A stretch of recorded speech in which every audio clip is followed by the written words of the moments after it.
Why has video become such a big part of a brand's digital strategy and the strategies that you're recommending?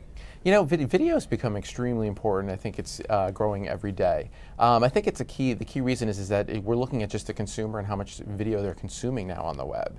So it's actually a primary way that they're utilizing content across digital, and it's increasing significantly. We're seeing more video views and time spent growing month over month.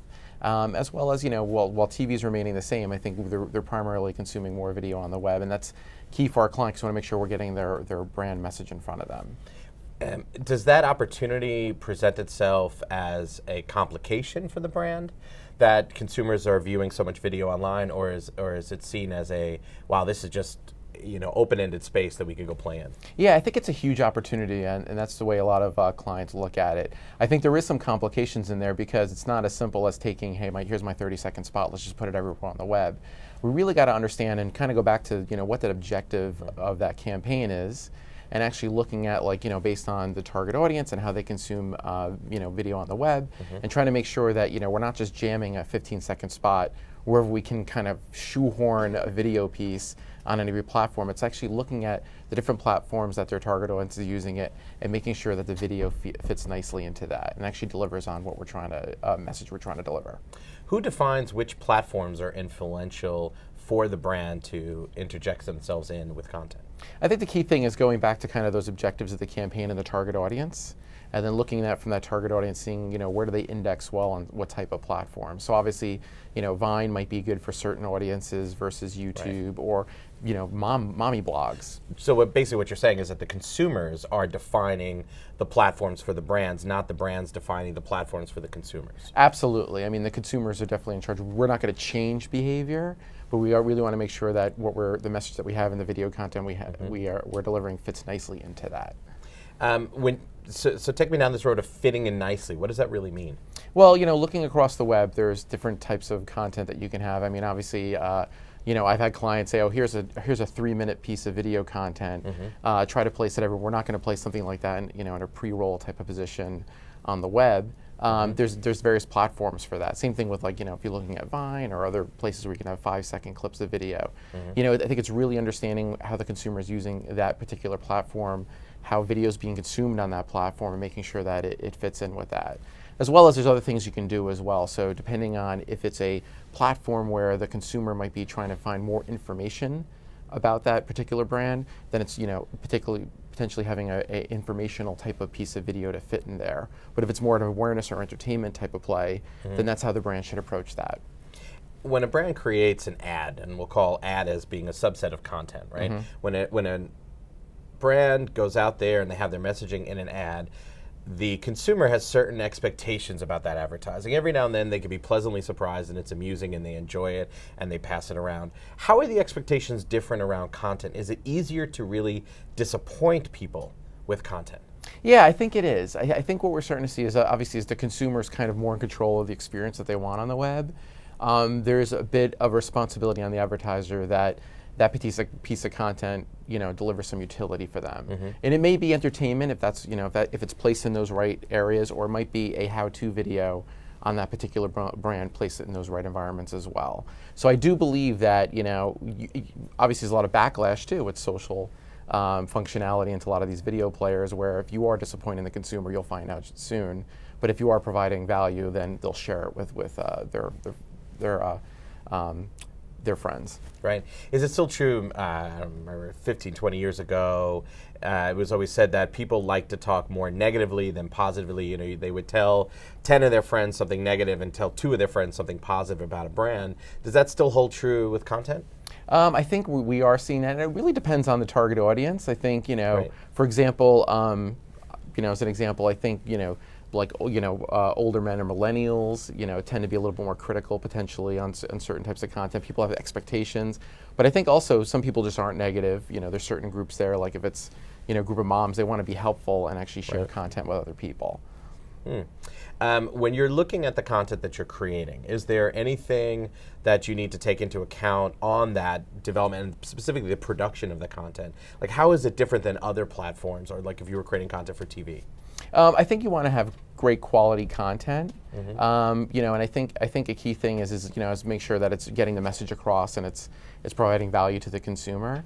It doesn't have to be, I mean, a key misconception, it doesn't have to be, you know, $1 million type of piece of content that you might see on TV for a 30-second spot. I do believe you can produce really great content at a varied cost, depending on whatever the client's trying to do. So, you know, there's different formats that cost much, you know, that have much different costs associated with them. And I think you provide really high value. It doesn't have to be a huge expensive piece typically that we see with television. Right. We're seeing some absolutely crazy costs for working with Vine influencers, for example. And if we were to calculate it in some cases, it's like something like $8,000 a second for some Viners to actually make a piece of content.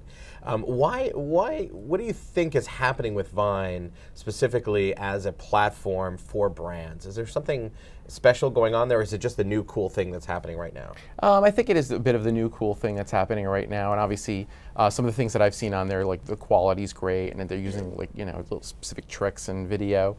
But as I mentioned, I think right now, you know, it is definitely a hot platform for video, and then eventually, you know, there'll be other platforms that, you know, might take the cool hip buzz spotlight later on. Do you see anything happening in some of the brands you're working with, or foresee of something that's very exciting that hasn't been all put together yet? I think there's going to be a lot of more functionality within video. I mean, we've been experimenting at Mindshare with some of our clients on implementing, for example, like, you know, how do we try to drive sales through video, potentially putting buy it now or social links in that. So I think interactive video is definitely going to be something we'll see a lot more moving forward based on the tools and technologies and how that's proliferating in that space. Okay, so challenge there to you, I propose, is how do you deliver scale organically, right, so a really engaged audience for clickable video for a brand without having to go to paid media to deliver those views? It's a great question. I think there is a limited audience from an organic standpoint. Sure. I think that's why, you know, we're currently seeing more and more a push for, you really need paid to kind of propagate and get that scale. And I think it's kind of something we're upfront these days with the clients. You know, the days of, hey, you know what, we're going to just post it and see what happens and put some value, you know, put some money into producing this piece of video. Those days are kind of getting smaller and smaller to really deliver that audience that they're looking for. And obviously, at the end of the day, you know, we have a brand message and we're trying to get it out to the right audience. We're going to have to put a lot more paid, a lot more paid media behind it. So, can you officially declare the end of the post and pray era? Yeah, I'll be bold in saying that. I definitely think, you know, listen, all these platforms that, you know, we would just put it on and they would generate organic views, you know, they're businesses too, and they're starting to change their business model, and they're saying, okay, you know what, we can actually charge for this, and they have to generate revenue. So that's what we're seeing in the marketplace. You're talking about Facebook, of course. Of course, yeah. Got it. Excellent. Panelists. Hey there. That was good.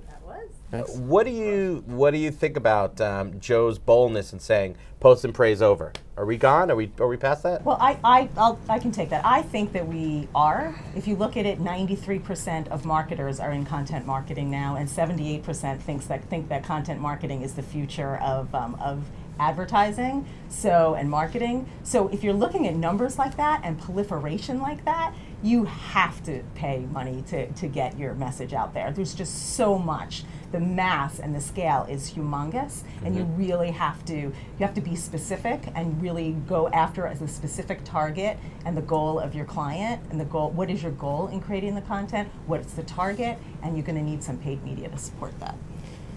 Yeah, and I would say, so we've been doing it mostly organically. I'm on the publisher side, if you will, but what we've been trying to do is, it's not enough for us to create branded content or custom content for clients that solely lives on our owned and operated screens. We have to make sure it travels well as well.